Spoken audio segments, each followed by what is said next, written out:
Hello, everybody, and welcome back to CADS. We've had the international break, and we're back to the drudgery that is domestic football. Wow. How do we go from Chelsea to this? Oh, dearie me, it's just awful football we're watching at the moment. But I am joined by some fantastic members of CADS here tonight, and we're going to be talking about it. We're going to be living it through together. We're going to be getting it out. We're going to have some cathartic therapy tonight. That's what we're doing. So we're going to go around clockwise on my screen. That starts with John. How you doing, John? I'm doing fine. Well, yeah, as well as can be expected. I think we're here to answer a lot tonight. So I'm doing great, Yeah, apart from yeah. Well, Hey, how are you doing? and the cricket. And the cricket, Mm. yeah. Yeah. Hey, how you doing? Can we go back to the international break? When Spurs weren't playing. Yeah. Yeah. Yeah, You were okay with the cricket, that's right? yeah, we're doing well at cricket, doing well Yeah. at the rugby. Just Spurs.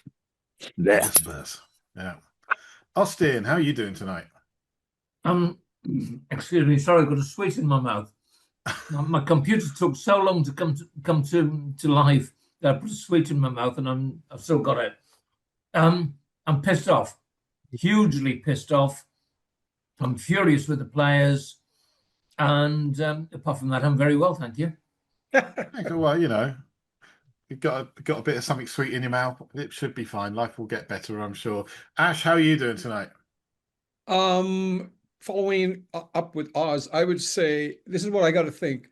If the players are not buying into Frank's micromanaging, data-driven style, if they're not buying into it, which I don't think they are, and I'm not the type of guy to have a revolving door, then it could be time to cut bait because we've certainly done that before. If the players are not buying, we can't change the players that dramatically. We can change the manager. If they're not buying into him, time to cut bait. All right. And for those of you who are listening to the podcast and not actually watching on YouTube, you should come over to YouTube and watch it, because that way you can tell Ash is taking it seriously. He's got the cravat on tonight, and the cravat only comes out when Ash is taking this shit seriously. All right. Okay. So one man in Hollywood to another man in Hollywood. Charlie Bewley, how you doing tonight? I'm good.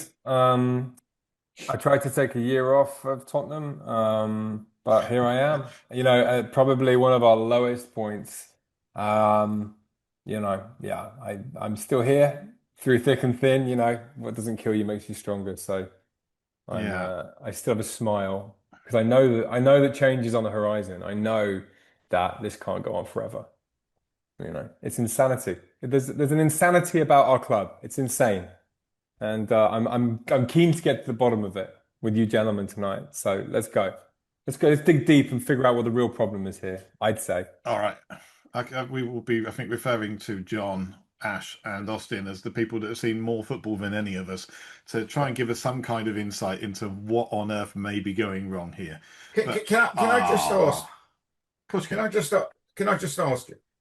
Would it be interesting right this moment have a quick straw poll and see between us who thinks he should stay or he should go now?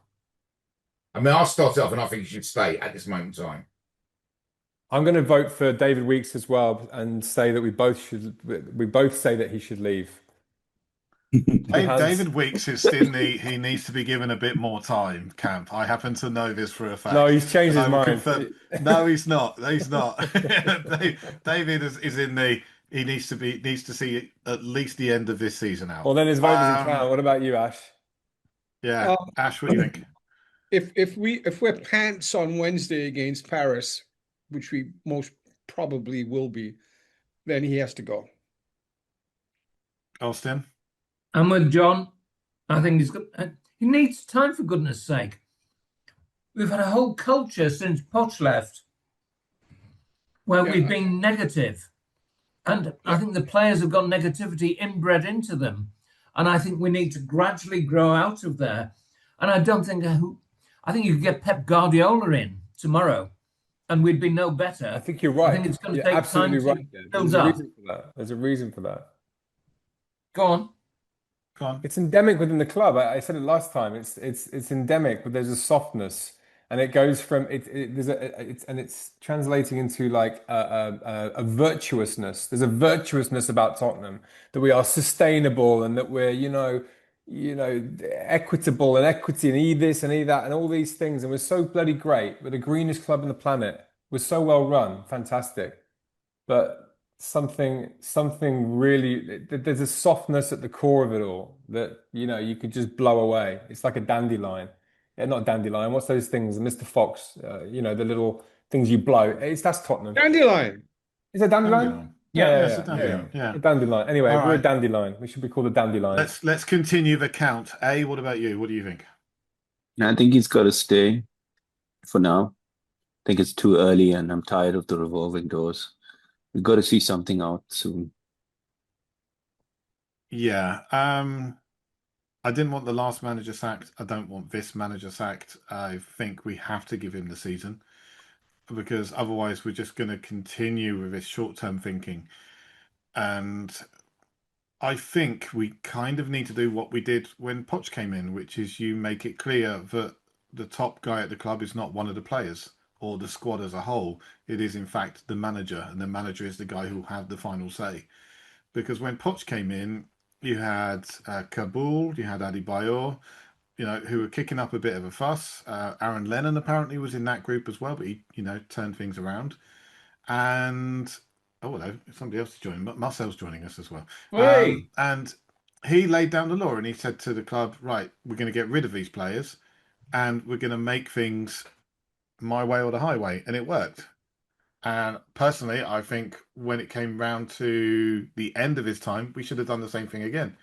It was time to rebuild that squad, and we should have bit the bullet, and we should have got rid of certain players and just gone to build again and kept Pochettino, because I thought he was an excellent manager. So, but right now, I don't think that sacking Frank gets us anywhere, despite the fact I'm really unhappy with watching us right now. I'm really unhappy with seeing the style of football we're playing, and I want to see better, but I don't think we get significantly better by sacking him and bringing someone else in. I think, Stuart, it's worth remembering, you made the point yourself. If we go back to Poch and when he first started at Tottenham, there was a period where people thought he should have gone early on. And I think it was the match against Aston Villa when Kane scored that from that free kick, amazingly a free kick. And then from there on, it started to turn around. But he, I think originally he had Kabul as the captain, didn't he?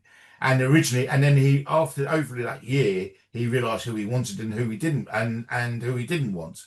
And maybe this is exactly what's going to happen with Frank. The only thing I'll say is, with the last 3 years or so, the matches against Arsenal and Chelsea in particular, we've not laid a glove on them. And I thought, I'm looking forward to the season's matches against them, because I think tactically, Frank, would be interesting to see what Frank does against them. But both games were so disappointing. It made me really upset to see how we could play against them. I mean, if you lose a game against them and you go down fighting, you think fine, right? But when you play like we did against both Chelsea and Arsenal, it really was bad, and that has to go down to, I think personally, down to Frank more than the players. Isn't that a massive red flag for you, John? Like a massive red flag that he's had a string of games now where the XG, whether you like it or not, has been so low, and he's pinned this, he's pinned the blame on us. Well, this group of players, they were 17th last year, and this group of players are injured, and the like, does that not scream red flags to you, that he's sort of standing by excuses for this, and sometimes straight lying about how the performance was? Doesn't that worry you a little bit? Hey, I don't know. We haven't heard from A and Marcel about their straw poll. Let's not take over from those guys. Yeah, A gave us his answer. We haven't had the chance to talk to Marcel yet. Hey, Marcel, how you doing? Hi, everybody. Yeah, well, I've only just joined in halfway through this, but I assume it's about should Frank stay or go? Yes. We're only a few minutes in. We had our general preamble, and now we're in. And John asked the question: quick straw poll, are you Frank in or Frank out right now? Where do you sit? In at the moment. It's far too early. However, I do pick up a bit on what Charlie just said about the kind of excuses. I think Frank would be much better off coming out straight and saying, look, guys, we're rebuilding, we're trying new tactics, it take time to settle in. Yes, Yep. we're going to have some bad results, etc., etc. And then people would probably get behind him. Good point. Trying to put the blame on other people or other things or other circumstances just doesn't cut it. So he needs to probably man up and just say, look, this is the reality. Bear with me. And if we bear with him, if come halfway through the season we're looking really in trouble, then we might have to look at it again. But you know, it's I think we need to give him time, but I think he's handling the press a bit wrong. Yeah. Yeah, I agree on that. I don't think it's making clear to us even what his plan actually is. You know, there's been a lot of things that have been said, but we've not seen that followed through on the pitch. One of his early statements was not taking a risk is taking a risk in itself. And since then, we've seen the most mundane, bland football you've seen. The further we've gone away from the start of the season, the worse our attacking football has got.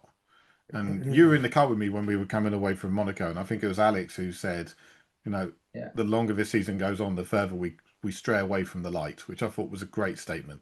You know, the light was we've got this bright attacking football, but the longer the season goes on, the less and less we're seeing of that. And we need to see a turnaround. But that comes from the manager, but it also comes from the players buying in and actually doing what the manager is asking them to do. Actually buying in, though. Yeah, buying in is important. Yes. Yeah. Very important. I said, I don't think the players are. What do you think? Straw poll. I'm Frank in for now for the same reasons as Stu. But it is trending in the absolute wrong direction, and it's a lack of fight, man. We were crap in the 90s, but we didn't do this in the 90s. We still made it a game, and they had arguably better teams then.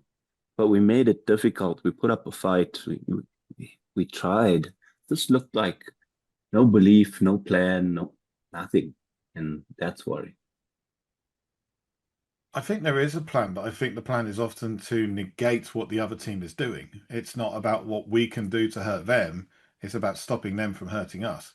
And in his press conference afterwards, he said that he set the play up so that we could press them, so that we could be aggressive, and so that we could get at them occasionally. Not even on a regular basis, just occasionally. And we didn't do any of that. I mean, we had one shot on target in the entire game, and that shot on target was just outside the centre circle from the most bizarre set of circumstances, which led to an amazing goal. I mean, let's not sugarcoat, you know, sort of try and do it down. That was a fantastic goal. But the fact was, they could take those chances and they could give up a goal and still be really, really comfortable in the fact they were winning the game because they had everything tied up. We were absolutely abysmal when it came to pressing. There was no high press, there was no mid press, there was no low press. You know, we'd let them put the ball into the box on a semi-regular basis. We let them play the ball around. We'd give up the ball on a regular basis from ridiculous positions. And every single time it cost us. I mean, they should have scored more. You know what bothers me the most is that we identified the manager as a person who is able to be flexible, change it up, you know, not so stuck in his ways. And you saw in the first 15 minutes that this 5 wasn't working because Marino is not a traditional 9. I think they called it out on TV. And our centre backs, all 3 of them were marking nobody. And we didn't change it up until the second half, and the game was already gone, you know. That bothers me, that we're not changing things and making plans and having scenarios. You know, you should have these scenarios ready before you enter a game. If we're going to go like this, for some reason, if it doesn't work, this is plan B. I do agree in that respect. You know, that when he came, unlike Andrew, who stuck in his way. Although, having said that, he did change it in the run up to the end of the Europa League. and he tightened it all up. But by and large, he wasn't going to change it for nobody. And I thought that Frank, and that's why I was saying, I think before, I was really looking forward to the Arsenal Chelsea game because I thought, well, let's see how he would combat it. But it's been terrible. But on the same time, I think of the game against PSG at the start of the season and the game against Man City in particular, where I thought we were excellent. So he did devise a system that they couldn't contend with. But it's right to say that our football has progressively got worse as we've moved more into the season. The last game, we had an XG of 0.03, which is our lowest XG since records began, over 500 Premier League games. And you think some of the managers we've had in that time, Christian Gross was getting more out of the side than Thomas Frank is. Nuno was getting more out of the side. Tim fucking Sherwood was getting more out of the team than Thomas Frank currently is. That is a worry for me. I heard it was Well, 007, Stu. James Bond were not. The thing that bugs me is something that's been going on for 2 seasons, and we're into our 3rd season of it.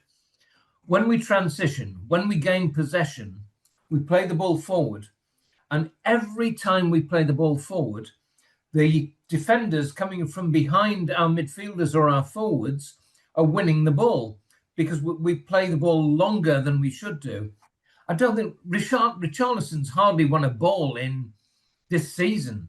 I mean, he's scored a handful of good goals, but he rarely wins the ball or holds onto the ball.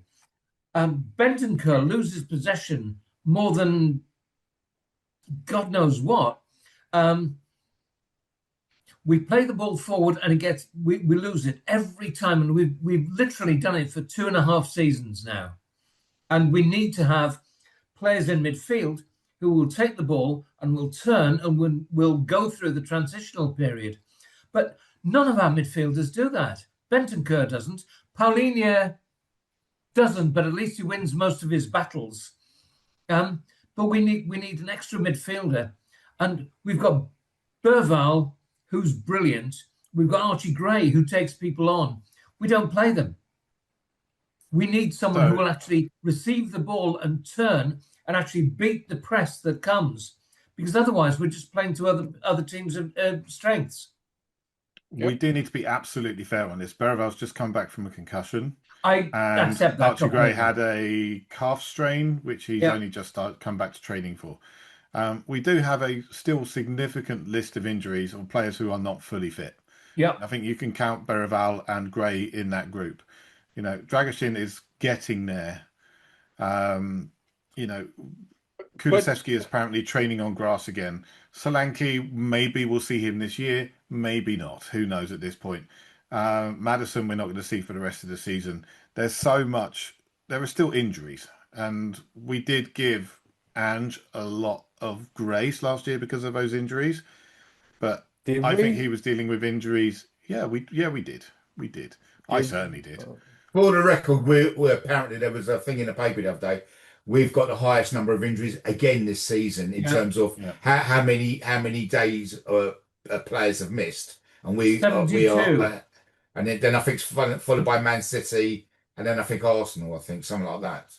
Which is remarkable when you consider we train at the world's nicest health spa. What are we doing in training? And we have like heated seats and stuff. You'd think that would go some way to The problem is we'll never find out what's causing these injuries, because everybody knows the first rule of Fight Club is don't talk about. I think the one thing I'll take from this is, like, if you have major injuries in the defense or in the attack, it has a knock-on effect everywhere else. And this is not to excuse him, but it's just something that I noticed. Ange had terrible defensive injuries, and here he's got terrible forward injuries, and you're seeing the similar sort of issues, It just shows how interlinked everything is. I think to that point, I think there's a I think that I don't think there's you have to look at it and go, why are we playing so with a handbrake on, and yet we're not playing the fluid football that we know and love. We're constantly trying to adapt to some kind of new system. These players aren't bad players, and they're not injury prone players. There's a correlation between the fact that we've got again the most injuries in the Premier League this season, and the fact that we don't play football for the sake of playing football. We don't play, beautiful football. We're constantly trying to figure out, well, am I supposed to stand here? And what was the last manager? Oh no, that was the last manager. He told me to do that. Like constantly in a state of not quite knowing what you're doing. And ultimately, this team, that performance yesterday looked like a bunch of players who completely forgotten how to play football. They've forgotten that they're supposed to put the ball in that net. And it was almost like they were allergic to it. And until Richarlison put that ridiculous goal in the back of the net, which we completely didn't deserve. And then somehow everybody was just given this lease of life, and we were playing it through the press, and Xavi was running with it, and there was a bunch of chances. And yes, we were fluffing it, but at least we were getting it to the forward play. I don't buy this idea that because our forward players are missing, we shouldn't at least be having 5 or 6 shots a half. There's just we should still be having a goal. Really bad. It's really bad to say because of the injuries, that's why we're not creating any chances. That's just not an excuse you can use. You just Can I just say there's two aspects to that. Firstly, look, we have got the injuries, and I think the players that he's using at the moment, Richarlison is not the answer. Solanke, it would be a better answer, although I still don't think he's actually the answer, but at least he would actually hold the ball up and bring other players in theory into play. And I just think that he has this whole problem with the players in that final third are just not right for the way he wants to play. But having said that, unlike Ange, I would want to see him say, okay, well, I haven't got the players at this moment in time the way I want to play, but I will adapt with the players that I've got and play a different system. And that's something that he hasn't done yet, as far as I'm concerned. Yeah, I I guess agree he has with done you. that though, hasn't he? He's done that, John, because he's just defending. He's like, I'm going to mitigate the fact I've got no attackers. No, I know, but that's not the answer. We don't want to see just defending. I mean, there is a time. Listen, I could understand in a way why he set the team up as he did yesterday, but you still got to have some attacking intent. I mean, and he did sort of allude to the fact that wasn't the way they set out. He wanted us to have some kind of thrust to our game. We should keep backing him. It's crazy. We were given the warning flags. The alarm bell should have rung when Van der Ven and Jed Spence walked past him like he wasn't even there. Yep. Like a piece of shit on their shit. Like we should have taken that was the red flag where the owners, the new owners, should have stepped in and gone. There's something problem here. I don't see. I think that's the press making a meal out of that. I'm looking at that. I thought that was pretty bad. Objectively, John, I'm looking at that objectively. It was bad, but they came off the pitch from a really disappointing game. And I mean, that's how I see it. That was the crowd. Yes, the cat. And the crowd. For those of you who are not watching, John is currently getting dive bombed by his cat. So every so often it just appears from the top of the screen and comes straight through. No, but they if you remember after the game, there was the booing of the crowd and stuff like that. And I could almost understand why the players just wanted to get off the pitch. I could almost, Frank was saying get on there and whatever, and they could say no, I don't want to. So I think there's a whole meal made out of that, and I don't think we should read too much into that. Personally speaking, but I mean, obviously you think differently. I thought it was pretty bad to completely disregard your manager's wishes.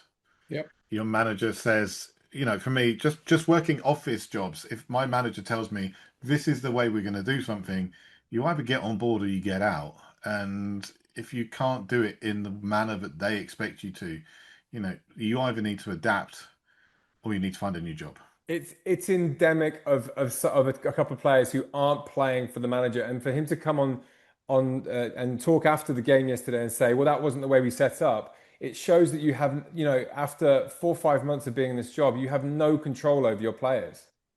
Yeah. And if they're leaving the pitch and if they're leaving it's not tactics, it's not injuries, it's not this and that. It's he doesn't understand the Tottenham. He doesn't understand what it is to play against Arsenal. And let's just take yesterday's game and as an abstract. That was not Tottenham versus Arsenal. That was Thomas Frank playing for Brentford in his head against a fucking title-winning potential team, and he's completely forgotten what club he's at right now. And he hasn't read into the history. He doesn't buy into any of that, and the players haven't bought into it either. That was a disgrace yesterday. That was a sackable offence, as Jamie O'Hara said, to not turn up to a London derby like that. We can't forget the fact that was Tottenham versus Arsenal. It's a fucking embarrassment to a lot of people who live in North London and around the world to have to watch that shit, especially from the player who we somehow managed to let off the hook this summer. It's a joke, and I don't think we should. We can't play around with how bad that was. Just it was a fucking disaster, man. So when you say we let off the, you're talking about Eze, are you? Yeah. We let him off the hook. I mean, look, yeah. I would love to. I mean, he shows the you know, having a player that's obviously knows what the Premier League's about, go straight into your team and can play, as opposed to somebody like Xavi, who obviously is, you know, is still adjusting to the game. But the bottom line is, how I'm reading it is that he never, at the end of the day, he always wanted to go to Arsenal, and that's why there was this delay. And I understand, he put the call to Arsenal. But, and when they got, I can't remember there was some player got injured in Arsenal, and then they made the move for Eze, and the whole thing got done very quickly. So John, I don't think somehow that makes it worse. That he just didn't want to play for Spurs, and we had because he had him on the hook. He's an Arsenal fan. He's an Arsenal fan. Of course. And in that respect, look, I don't hold no malice against him. I mean, he wants to play for his club, right? So that's, and in that respect, I'm sort of glad that we did sign him, because he, you know, would he really, you know, would it? I mean, it annoys me. You probably don't hear it, but you listen to TalkSport. You have Darren Bent who's on there all the time. You know, he presents in the afternoon, and he makes no bones. He's a big Arsenal fan, and I think, my God, this is a player who used to play for us. You know, I mean, and he's still, and you can, when he talks how much he loves Arsenal, you know, waxing lyrical over the fact that they beat us yesterday. You know, I mean, and he played for us. You'd thought he would at least keep a bit quiet about the bloody thing. You know what I mean? But don't you agree? I'm very sort of aware that we're not sort of spreading out the you know, the time here, but don't you think that was just the way that we were set up, and whatever we were set up, and how we went out there, and just the general manner of defeat yesterday, and the words that came after it, and the Chelsea defeat before it, which was at home, which was even worse, all of that adding up, plus the fact we beat Manchester United 4 times last year and didn't even turn up against them at home until the last 10 minutes. Don't you think there's a massive issue there, and time only, and not direct scrutiny over this, you know, all these red flags that I'm getting from Thomas Frank is a massive problem, and people have been sacked for less in the past. I think there are issues with certain things that are going on in Thomas Frank's press conferences. Start of the season, he was asked about, you know, how do you feel about, you know, last season's successes and potential failures at the club? And he came out with an answer very much along the lines of, I will not denigrate anything the previous manager did at this club. He won this club a trophy for the first time in X number of years, a European Cup, first time in 40 years. You know, I will not denigrate them. I will not put them down. And yesterday he was like, you've got to remember this team finished 17th last season. And that's not the first time he said it. That's the second time this season he's used that thing, trying to point out, oh, this team isn't as good as you think because they finished 17th. You know, once again, I continue to make my point. We would not have finished 17th if there was a genuine chance of us getting relegated. And I don't think we're going to get relegated this year, but I think we could come damn close to it. I don't think we're going to finish in the top half playing like this. We're definitely going to finish 16th, something like that, because we are that poor right now. we seem to have a massive gap between what's supposed to be the midfield and the front three. Yeah. It's a bit. There should be a bridge, but at the moment it's like the bridge at Avignon. It only goes halfway across. You set up with basic three at the back, but it isn't. It was five at the back, and then you've got two defensive midfielders. So really, we had almost seven at the back. Then this vast chasm, and three blokes running up the front saying, "Give me the ball, give me the ball," and then it goes long and gets lost. It didn't make sense. The one thing about Arsenal is you don't want to invite them onto you. It's always the way. You invite them onto you, they'll get through you in the end. You've got to put them We're on the giving back far foot. too much of the ball. We had far no too much. midfield whatsoever. Hey, what you got to say? You've been quiet. Was that goodbye? No, it's got something to say. Hey, what have you got to tell us? Nothing. It's gone. It's Can quiet. you guys hear me now? Oh, he's back. There we he's back. go. A's back. Okay. What have you got for us, mate? Sorry. I think like what Charlie is saying, it rings like very true to me because I think I can understand why he feels that way. You gotta trust your gut. It was how I felt with Ange. And I have to disagree with you. I thought he'd relegate us this season if he stayed. But I had the same sort of things. I picked up on red flags, and I'm not feeling it yet this time. But there was a point where, it turned for me last season.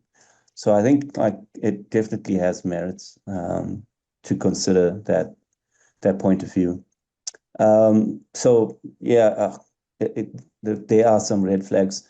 If we looked at it just pure statistically with the XG, we're going in the wrong direction. We're creating less. We don't know how to play. There's some disharmony in the squad. I think he needs to man up. I think he's too nice at the moment, and he's trying to pander to these guys. Put your foot down. Put your foot down. Play the way you want to play. And if somebody's not towing the line, doesn't matter how good they are, they shouldn't play. I would have not played Spence and Van der Ven. Don't care about that goal, how good that goal was. I wouldn't have played him for a whole month after that. Whether he apologized or not, you're just sending a wrong message. You're sending a message where you can do what you want and say sorry, and you're back in the team. And it's much like you spoke about earlier with Poch making the tough decisions and getting rid of some players that we were really fond of, Dawson, Lennon, but it had to be done. And he gave it a little while. He saw that it wasn't working, and then he stamped his authority on the team. And Frank needs to do that. The one other thing I wanted to talk about is like, what's happened to Bentancur? Like, he was my favorite player, Rolls Royce of a player, and he looks like a shadow of himself. And that injury, it looks like it's taken something really major out of him. And I think we've got Madison, we've got, whether you rate him or not, and you've got Kulusevski, and we expect and Solanke, and we're expecting big things from them. And I think we should temper that. They're not going to come in and change everything after those long injuries. And there's always a chance that what's happened to Bentancur can happen to them as well. I just wanted to say that. Yeah, I agree with that. I agree with that, totally. I think Bentancur is a victim of the attitude from Thomas Frank, because I think he's playing the way that Thomas Frank wants to play him. He seems to have been let off the leash once this season, and that was against Copenhagen. And he was excellent in that match. And the whole team looked to attack more. The whole team looked to play on the front foot. And it just showed that we can do it. We have the capability to do it. We looked better when he came off yesterday. Yeah, we did. But if we're talking about stats, let's just quickly go through some stats, right? After 12 games this season and 12 games last season. So after 12 games last season, our league position was 6th. Our current league position is 9th. Our expected points. So we should have, if you were basing it on points, 4th last season, 13th this season. Goals scored, We were the highest goal scorers at this point last season. We are the 4th highest goal scorers this year. The next one is scary. Expected goals. We were 2nd last season. We are 15th this season. 15th. That is how bad our ability is even trying to create any chances. I'm That surprised we're really that high. worries me. Yeah, me too, Marcel. But wasn't Well, we yeah. all saying that we couldn't just go gung ho, which is what we was doing, and so he's been obviously a bit more pragmatic in the way we set up. Obviously, he's gone too much the other way. I think you've got to be realistic in where we are, and that's for Bentancur. Personally speaking, I think with our midfield players, Bentancur, he's okay. But if he was to go tomorrow, I wouldn't lose any sleep over it.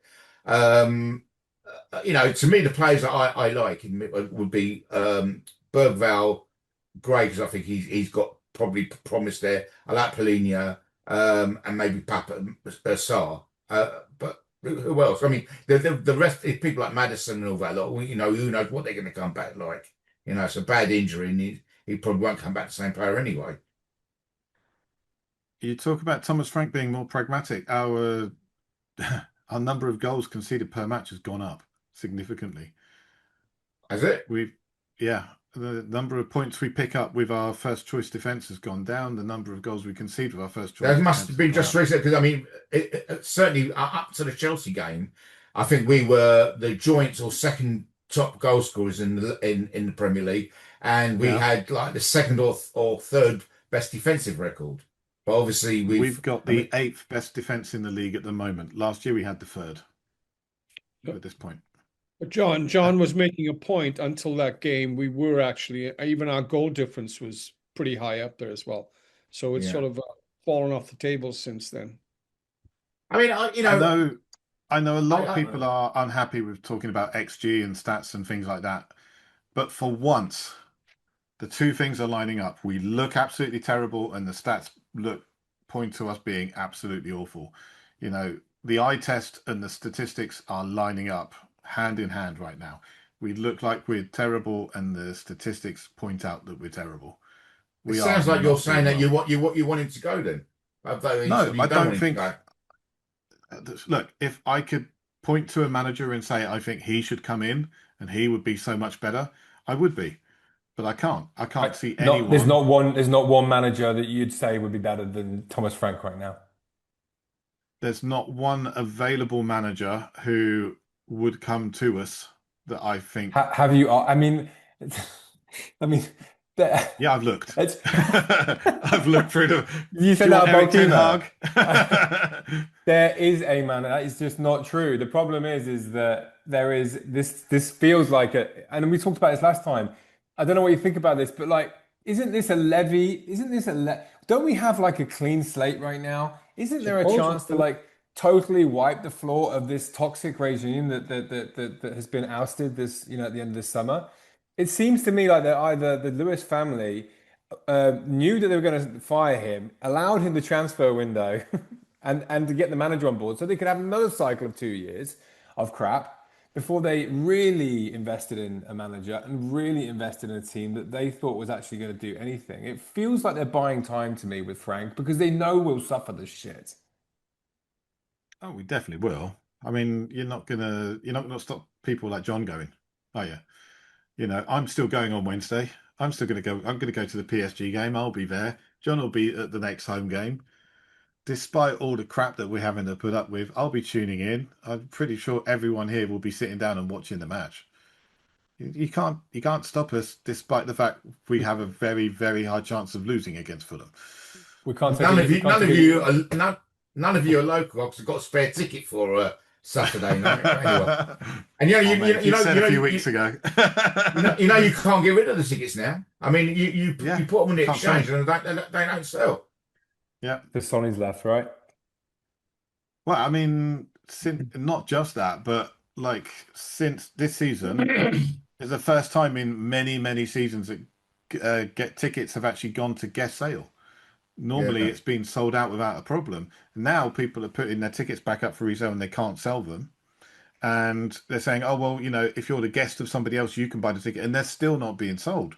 We're going to see tickets going on general sales soon, and that's not been the case since White Hart Lane days. No, I believe No, there has been this season of general sale. Was there? I'm not I sure. missed that. Oh, Yeah, dear. no, That's worrying. I think there has been, but it really hasn't helped what they've done. What hasn't helped. We don't have Son in our ranks anymore because there's definitely less Koreans coming over. This fact, what you said, that this thing where you can't, if I had a ticket, I could just pass it over to speak, as long as they're in my network, and they didn't have to be a fully paid up member. I could just transfer the ticket to them, but I can't do that. They have to be a fully paid member for you to transfer the tickets. That makes it very, very difficult for you to transfer the ticket. And and of course it's not our home record is so bad. Who really wants to go to it? Bob, also known as Robert Hicks, came out with a good one earlier today. He just said simply, "God, I miss those Koreans." I missed one in particular. Hey, Charlie, Yeah. but Stu said there wasn't. He didn't think anybody was available. If he did go, who do you have in mind? Oh, if he went, Yeah. I mean, look, I think it's broader than that. It's not for me about the manager, and that's why I haven't jumped on board with any other manager. I mean, we can obviously say that Pochettino and Kane and the dynamic diamond that was Kane, Son, Eriksson, and Delhi. There was a perfect coming together of a lot of things with that, with what happened there. But it was sort of masking over a lot of, endemic issues at the club. If we could take a year off right now, I would suggest it. We need a year off. And unfortunately, that's just not the way that football works. You literally can't take a year off. You have to keep competing. So all decisions are made on the fly.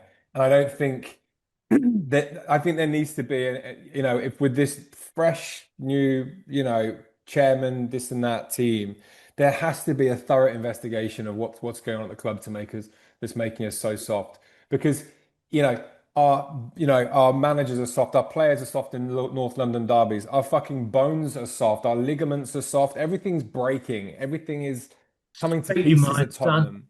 Huh? You know what I mean? It's just I see it throughout the club, and I see it, and I said this last time, I'll say it again. In the social media, it's just bullshit. I don't want to see Madison playing table tennis with a fucking, playing beer pong for orange juice. Like, I don't want to see that shit. I don't want to see a bunch of tired footballers getting in on Monday morning and some chick up in their faces trying to get them to do stupid shit. I think that's not a football club as far as I'm concerned. I guess going out and do community stuff is great. Don't smash it all over social media. Just do it. Don't pat yourself on the back too much. I think we need to go back to a little bit more Roy Keane about how we run a football club. It needs to be a little tougher. Isn't that? I mean, without knowing what other clubs do, isn't that just the modern world nowadays? You put things on social media, get all sorts of people interested in the club. I mean, is it? How much of their day is it really taken up? So I think. Do we really? Is that really important? I'm just saying, really? it's not. I'm not seeing. If I'm not seeing great things happen on the football pitch, don't get me. Don't expect me to get all riled up for your fucking stupid ping pong. If you can't put the ball in the back of the net, I don't give a shit if you can put a ping pong ball in the fucking egg cup. I just don't care. Can I just say something? In the last 3 years, we've lost two of our greatest ever strikers. We do not have a superstar in the club now. We had two superstars. We were then down to one superstar, and now we're down to 0 superstars. And that's an awful lot of goals that we've lost in the last 3 years. Even forgetting Harry Kane, I mean, just from last season to where we are now, we've lost 40 plus goals with Son and Madison and Solanke out the team. Yeah. Kulusevski's worth good 10 goals a season. Kulusevski as well. Yeah. Sure, but arguably our midfield's got better. I mean, it's arguably our midfield is a better midfield now. So why aren't we creating chances? But they're not really. Are they? They're not creative midfield players, are they? Really? Well, who creates? I mean, you can't just play with 3 strikers. I mean, you know, I think our midfield's better than it has been for a few years now. No, but who's the Ericsson in that team that's going to pull the strings and create Xavi. that? Well, well, exactly to Xavi, but he and I think we all agree. I can see maybe what there is something in him, but at this moment in time, he is struggling. And some players they do. It's a very demanding league, and it might take him a while. I mean, there's a whole raft of players, not just at our club, but if even people like Henri didn't hit the ground running when he first went to Arsenal. Sometimes it takes a year or so to get players attuned to the league. And we haven't got that plan. Say again. As did Ericsson. Ericsson hasn't exactly hit the ground running, has he? Another Bundesliga import. But so, yeah. So there you go. But these players might turn out to be the answer and stuff like that. There's a lot of mics this and mics that. Don't you remember when Modric went to Madrid? They said he was the worst signing they'd ever made. Now, look at him, what a fantastic player he's been. Mate, I agree about Xavi, but I completely agree. I think everyone's been really harsh, and he's getting scapegoated somehow more than Thomas Frank. And I think it's because people have a soft spot for Thomas Frank. I don't know why. He's a nice guy. He's got long hair. He's got a nice. I mean, I don't know why they're giving him more slack than they give anybody else. Like Nuno, for example. I don't know what's up with Nuno, but ultimately it comes. I think it's so much more endemic than just whether it's midfield or attacking and this and that. I think Spurs are masquerading as a fucking super yacht when really they're just a little dinghy. And I can't. Those two things need to connect. The ego of the club, the sense of self aggrandizement needs to be reflected in the balls in the fucking engine room of our club. And right now I think it's just like it's got a gooey soft centre. Maybe that's the reason why Levy has been shown the door. I assume, and obviously we can't tell what their real intentions are, because it does seem strange to me that at the end of the day, though he's been kicked out, I mean, the Lewis family was still the ones really with the power. So, but it'd be interesting to see what they will do, if anything. We've heard talk of big investment coming. We've heard talk about the changes being made in January to the squad. We've still got a month to go before that comes in, a month and a bit now. But it's early in January. It's a difficult window to do business in to really get the play. I mean, I'm not saying you can't, but it's not the easiest window to get. Steve Hitchin. John's taking on the Steve Hitchin role tonight. I hate that transfer window. but it is a fact. I mean, how many big transfers have been made in January? I'm not saying there hasn't been any. I mean, we could have got Suarez and he went to Liverpool, and all that lot that. But by and large, it's very difficult because the selling club is reluctant to let those players go. It's very difficult unless you're going to pay something silly. One thing, we've lost the strikers, and we're shoehorning people who are obviously not strikers into the striker role. For me, Richarlison is not a striker. We've got Dane Scarlett sitting on the bench, who has never embarrassed us whenever he's had to come on. Why the hell aren't we using him? He looks nuts to me, Marcel. He looks really, really good. He's lively. He was in. He won that penalty. Absolutely. We don't see these players. We don't see these players, in the training. I mean, you look at Troy Parrott. I remember there was this whole call for him to be given a chance, but he wasn't, and it's taken him a long time for him to sort of maybe show there is something there now. In fact, I have read there is some kind of link with him coming back to Tottenham now. I mean, I don't know how much crap that is, but Yeah, we don't see them in training. But we don't see them in training, but on a Saturday afternoon, you're no longer in training, are you? It's the real thing. And when Dane has come on, he's done a job for us. Why not give him a chance? Yeah. He is a striker.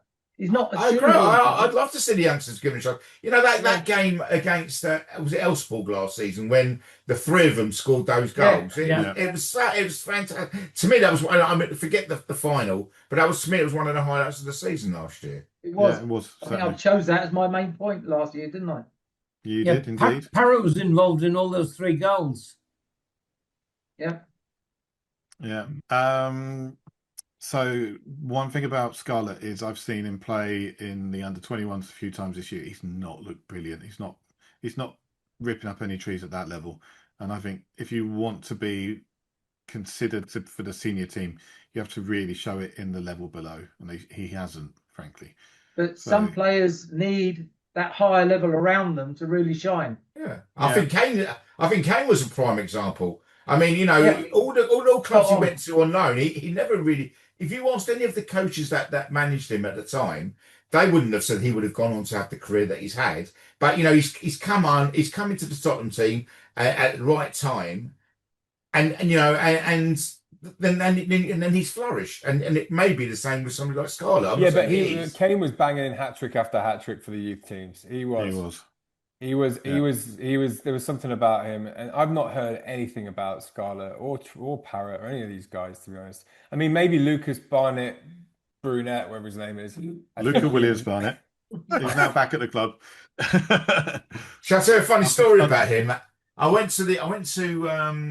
think we were playing Villarreal in the Champions League recently, and I was queuing up at the famous Chick King to get my chicken and chips before the match, and there was these three young guys standing behind me, right, and they're all chatting away, and then two people came up, separate people came up, and they asked this kid for his photograph, and this bloke said, "Oh, my son loves you," and all that. I thought, who the bloody hell are you, right? Anyway, I then later on, I realised it was him. He was one of this whatever his name is. What's his name? Luca Williams Williams Barnes. Barnett.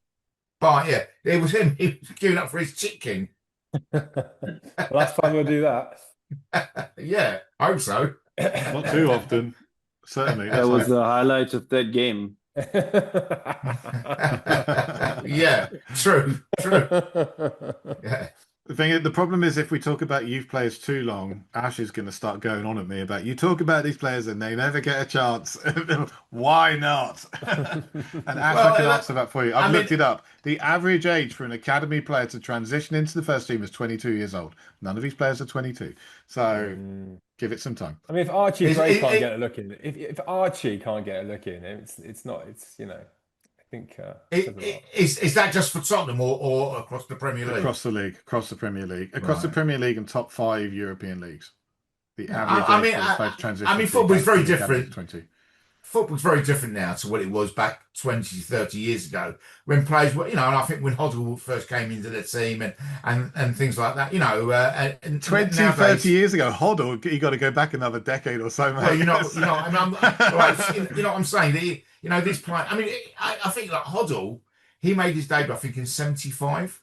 He didn't get his first England cap until 1979. And yet you see like that Lewis Skelly, you know, he's played a handful of games and he's already played for England. I mean, you know, it's a very different. They can get an England cap a lot easier than it is for them breaking into their club's first team. It's very, very difficult unless I mean, Rooney's one of the rarities, and you know, and lesser extent someone like Dele Alli when he broke into playing, you know.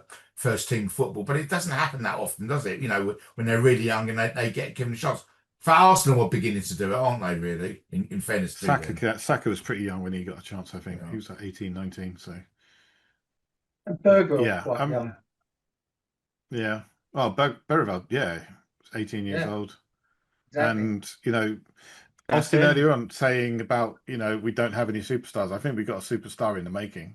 I think absolutely. Bergvall is absolutely going to be a star, but he needs to be a As star. is Gray. Gray is going to be a great player. I think you're right, Oz. You know, bite the bullet and play those guys. Forget about Bentancur and maybe. Well, I said in the match thread yesterday, I think we need to look at building our team around Gray and Bergvall. Absolutely. Yeah.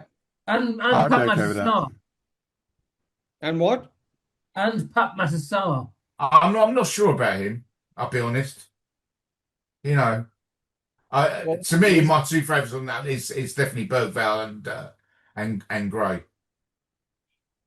Pat had a great start to the season, but he's tailed off a bit. So I mean, I know he picked up an injury on international Sounds duty, familiar. but then was passed he was past fit for this game, but I don't think he's 100% fit. Literally everybody has started the season well and has tailed off. Yeah, I know. Scary, isn't it? Yeah, but I mean, he was also dropped as soon as Bentancur and Sardinia was Sardinia. available. He was having a great season, and then you get dropped and you watch these guys be mediocre every week, and you still don't get a look in. Not going to help, is it? Mm. Okay, These so are we young did talk guys. They're about gonna go this through that. after the Chelsea game. We did ask everybody, around the table, what do you think is going to change, or what would you do to make the change? Let's ask a slightly different question. Do you think we're going to see a change, or do you think this is what we've got for the next couple of months? Let's start with Marcel.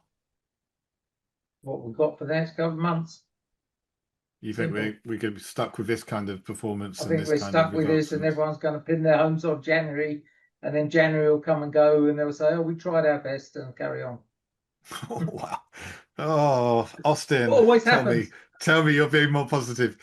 I've just slashed my wrists after listening to Marcel, to be quite honest. Oh, there we go. There's something positive. Oh, thanks, Marcel. John, what about you? What are your thoughts? I think I think Frank is now realising the job he's got, and in a sense, it's a much more high pressure role than he had at Brentford, and I think maybe there is signs that he's maybe feeling the pressure himself, but I think he's not a fool, and I think he's got to realise that he can't carry on in all these games playing this negative type of football. It'd be interesting to see what he does against Fulham on Saturday night. So I think there will be a change, but I must.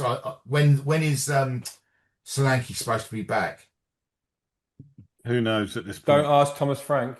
No one seems to know, not including him. Right. Charlie, what do you think? I would take this from the position of a new chairman who are apparently very pro Spurs, the siblings and everything of Joe Lewis and whatnot. What I would do personally is I'd wait till after the January transfer window. I wouldn't give him the January transfer window because otherwise people are saying, oh, we should give him a ton of money for the January transfer window, like that's going to make any difference. I agree the team needs spending on and we need to get rid of a lot of players, but that January isn't the time to do that. So, I just gauging from what you boys have said, it doesn't sound like people want him out immediately. They want to give him a chance. If they're giving him a chance, then they'll probably give him a chance till, January. It's only a month away-ish. And, ultimately, they'll either invest in him or they won't, and we'll see whether they're backing this guy at that point. But if I was them, I would see it through to the summer and make big changes then.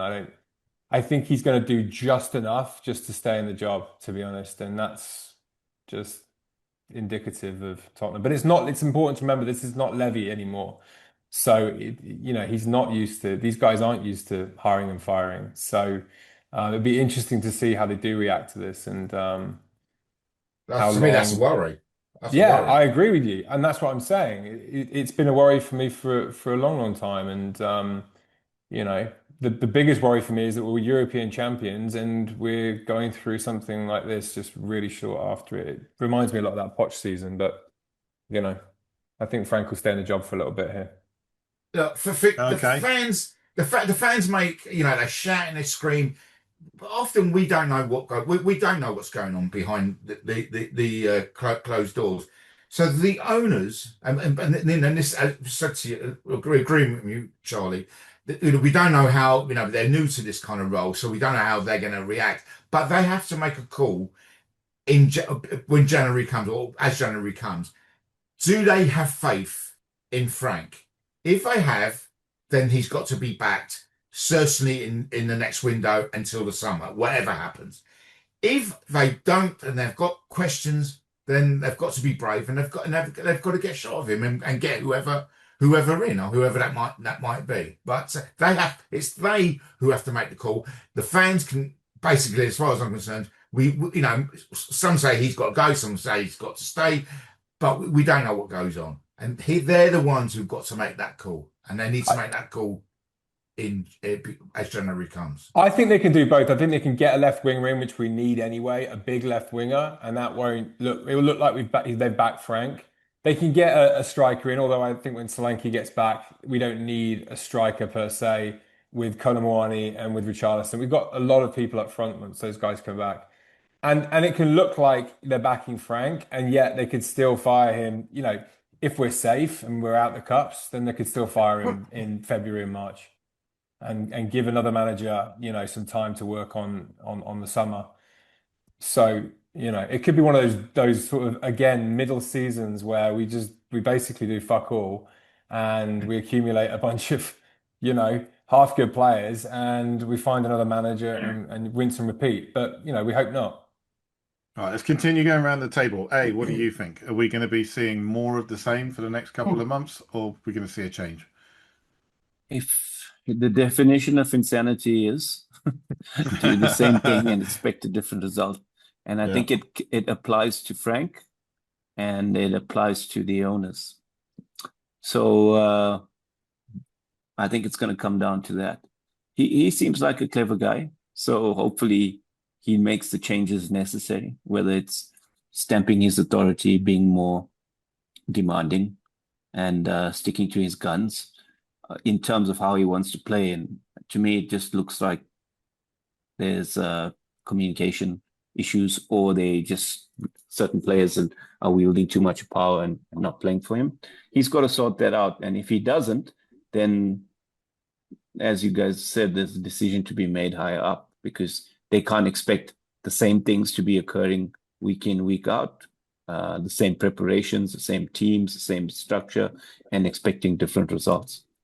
So it's going to come down to that. I think he'll stay.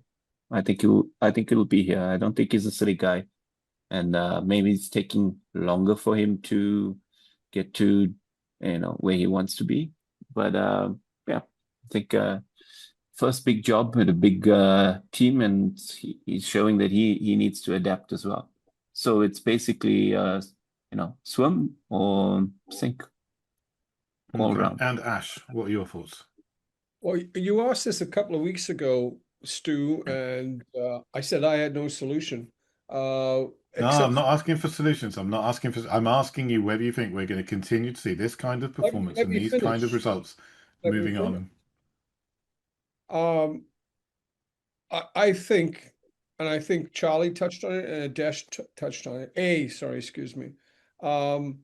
Is that there has to be attitude change, whether or not that means that Frank can actually stamp his authority.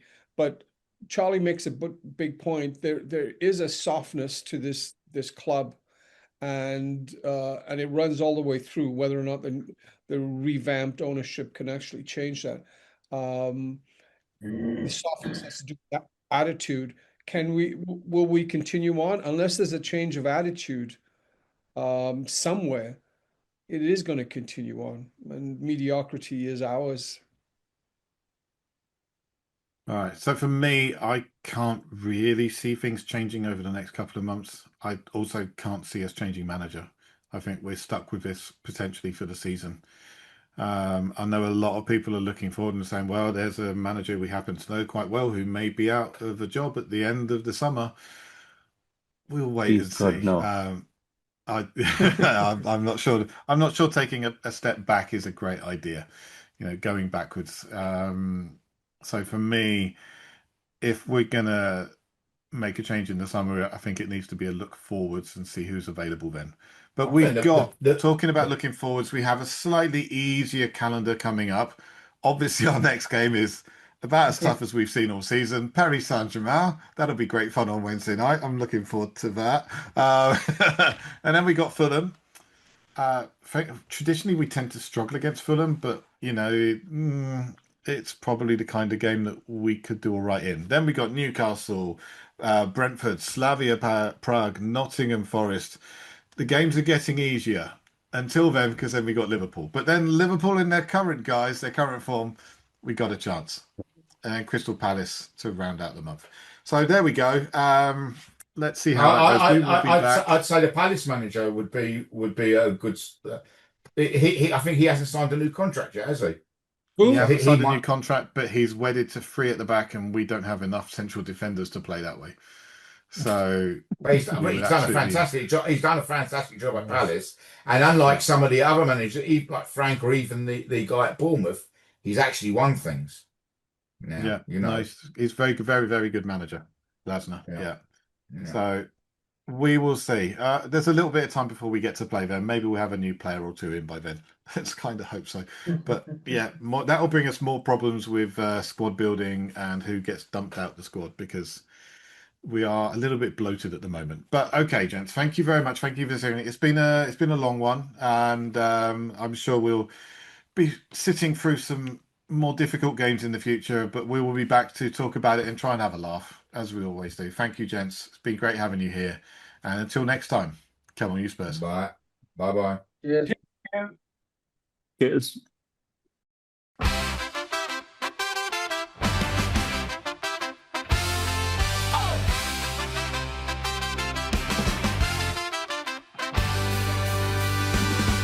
Gather round, lads, it's time for a cheer. We've got opinions to share, raise your part, never fear. From the stands to the pub, we're ready to spit. In the world of football, it's the CADS chat shit. Oh, he was in form just last week, but now he's a flop, so unique. Spurs gonna win it, that's what we decree. Never mind facts, it's our fantasy. Our strikers are legends, we'll score a whole bunch. Forget all the stats, we'll just take the punch. With every wild take, we raise up our glass, while pundits just chuckle, ignore them alas. The CADS chat shit. To the left and the right, we're taking a hit, so you know it's true. Hear the banter ignite, raise your voice loud, shout it out tonight. The CADS chat shit, we'll sing it again with a smile and a grin. Oh, here's to the boys, let's make it a trend. With a wink and a nudge, let the fun never end.